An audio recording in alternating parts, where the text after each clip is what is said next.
Yeah.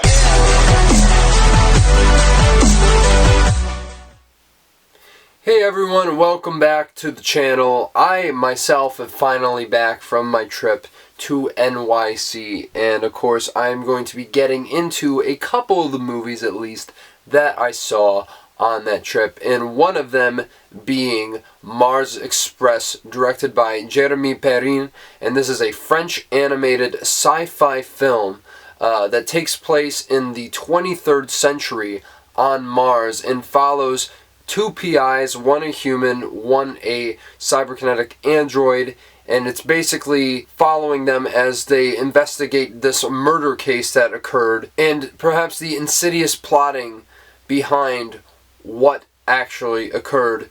Now, this film I heard about like the week before it came out. I had no idea what this film was. It premiered at Cannes last year.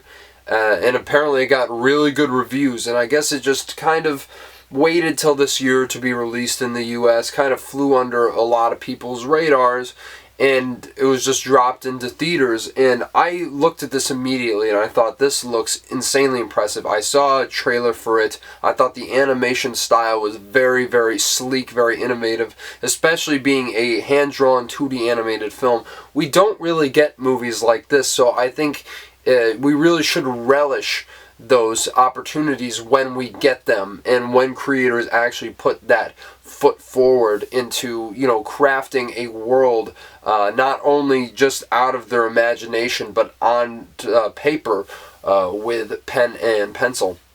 So I was really excited from that regard, but I just could tell, that this style and the vibe of the world that they were creating aesthetically was something that was very much up my alley. It reminded me of Blade Runner, and of course a film that I have not seen, but A Ghost in the Shell, which is moving higher and higher up on my priority list of movies to watch. And watching this film, I can say it is a great hodgepodge of both those movies, but also I think it has shades of Akira. It even has shades of Her at some points. The Terminator, you could say Perfect Blue, and even 2001: A Space Odyssey. So you could tell that's a pretty amazing stacked list of comps for me to reckon it and compare it to. And of course, for me specifically, I think the plot is very, very similar to Chinatown, which is another insanely high compliment that I must give out, because Chinatown is one of the greatest screenplays of all time. I think that's, without argument. And what we get here, I think, is really a amalgamation specifically between Blade Runner and Chinatown. More so the mystery angle in regards to how engrossing it is with Chinatown, and more so the aesthetics of the world and the thematic elements therein with Blade Runner. Now, what really I think sets this apart, because you could make the argument that it is slightly derivative, it certainly owes a lot to at least a few of these movies in regards to how it is set up, but it completely differentiates itself from all of these movies because the world building here is so spectacular and original and holistic. I have never seen world building this good in a long time. Probably the best example I can think of, I guess you could say Dune or whatever, but really, to me, it kind of comes back to Spirited Away, and dare I even say it, the original 1977 Star Wars film by George Lucas. Yes, I really do feel that the world building here is just absolutely phenomenal, and the way the details of this world are kind of parceled out to you, it really warrants your undivided attention for the entire runtime, and it completely rewards the audience for doing so. This screenplay is so spectacular. Every single piece is moving towards something greater and greater and greater, and even when you see a little moment that seems like, that's kind of strange, they eventually pay it off in a big way. For the most part, I think there might have been like one moment or two where something's set up and it doesn't get paid off, but for the most part, this is an airtight screenplay. I think one of the absolute best of the year, and I actually saw this movie twice, because the first time I saw it, I was slightly tired at like one, 10-minute stretch. And then I knew it was great by the end, but I'm like, I think I really need to see this again to unlock the mysteries of what this story is presenting. And when I saw it the next day, literally the next day, as soon as it ended, I was like, this is truly spectacular. I absolutely love this film. And honestly, I'm not saying everyone else is going to feel this way. I think I even liked it more than Blade Runner. You know what I mean? Which is a high amount of praise being thrown at this film. But I think for me specifically, I just think the mystery angle is so much more immediately investing. While, the best moments of writing in Blade Runner, like perhaps a scene between Deckard and Rachel, where he's like basically telling her she's a replicant, it might not reach quite to that specific heights of scenes like those, the best scenes in Blade Runner, right? But I think in its totality, the script is so much more engrossing and so much more well-threaded. For it's like, I think about 85-minute runtime, which is insane because this film zips on by and it just moves at a clip, and I really, really love that about this film. But even within that, there's so much to chew on. There's so many great characters. Of course, the leads we are following in here, Aline and Carlos, are really two great characters. Especially Carlos is perhaps the key to understanding this entire movie and what his character means to this world and how it's set up.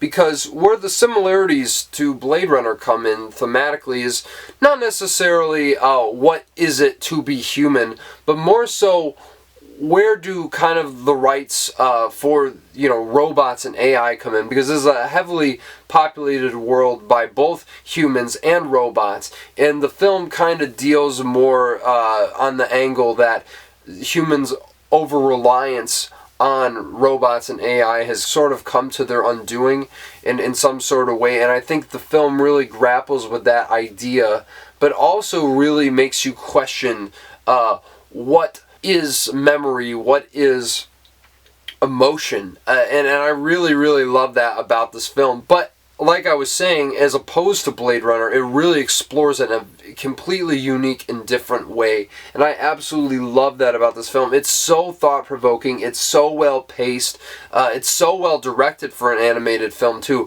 And keep in mind, this film is violent. Like, you do not want to bring kids to this. It is R rating through and through, and I love this type of adult animation that really makes you think, but also it's laced with so much great humor throughout its runtime, some great visual humor as well, kind of driving the story forward, and then very much an undercurrent of melancholy that I think really grounds this film emotionally in a way that a lot of other films perhaps don't quite have in the animated medium. And it's truly, truly a tragic, moving tale that has not only a lot for the audience to chew on and follow and kind of absorb as you're going through this narrative, following it all the way through, but it really does hit so hard by the end of this film in such a beautiful and poignant way, but also a very heartbreaking one.